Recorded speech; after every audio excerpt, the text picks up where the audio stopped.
PNS එකෙන් ගත්ත chicken vegetable ඉලෝරුටිය මම ඉතින් පේස්ට්‍රියක් ගන්න කියලා ගිහිල්ලා පේස්ට්‍රි ගාන දැක්කට පස්සේ ටුට්ටක් මවිල් ඉස්මයිල්ලා ඩබල් ලයින් එකක් ගහයි කියලා බලාගෙන හිටියේ.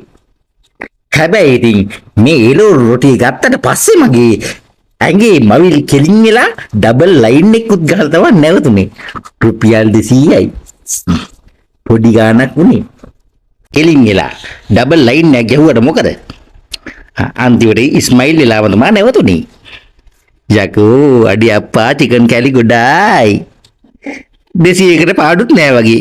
PNS එකට පාඩු ඉදන්නේ නෑ. අත හිතෙනවා ග්‍රෑම් 100ක් විතර තිබුණා චිකන් විතර. චිකන් මේ යකඩු මේ වගේ කැලි ලෝඩ් එකක් තිබුණා. ග්‍රෑම් 100ක් විතර එළවලු රොටි ඇස්සේ. ඉස්සෙල්ල කෑවේ චිකන් එළවලු රොටි. දැන් බොනවා චිකන් සූප්. වඩි චිකන් සූප්. හරියටම වට්ටෝරුව. බඩ කූං ගාලා යන්නේ.